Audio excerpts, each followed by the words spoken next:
7 ستمبر 1974 میں علماء کرام اور دیندار طبقے کی کوششوں سے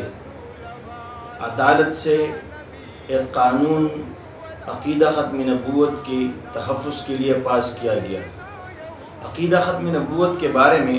علامہ انور شاہ کشمیری نور اللہ مرقدہ فرمایا کرتے تھے کہ یہ بات علی وجہ البصیرت کہتا ہوں کہ حدیث کی خدمت بھی اللہ کی دین کی خدمت ہے، قرآن کی خدمت بھی بہت اہم خدمت ہے، تفسیر کی خدمت بھی بہت بڑی سعادت کی بات ہے،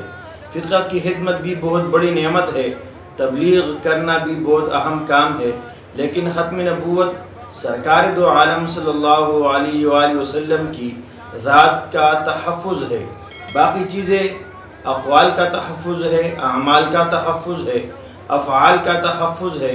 آپ صلی اللہ علیہ وآلہ وسلم کی سیرت کا تحفظ ہے، آپ صلی اللہ علیہ وآلہ وسلم کی صورت کا تحفظ ہے، آپ صلی اللہ علیہ وآلہ وسلم کے کردار کا تحفظ ہے، اور آپ صلی اللہ علیہ وسلم کی ہدایات کا تحفظ ہے،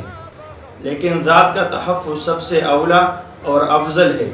حضرت فرمایا کرتے تھے کہ جس شخص نے بھی ختم نبوت کے عقیدے کے لیے 1 گھنٹہ بھی کام کر لیا، اس کو آپ صلی اللہ علیہ وآلہ وسلم کی شفاعت انشاءاللہ العزیز ضرور نصیب ہوگی۔ 7 ستمبر بروز ہفتہ 2024 لاہور میں مینار پاکستان کے مقام پر تمام مکاتب فکر کے علماء کرام اور دیندار طبقہ نے، اور خصوصاً عالمی مجلس تحفظ ختم نبوت کے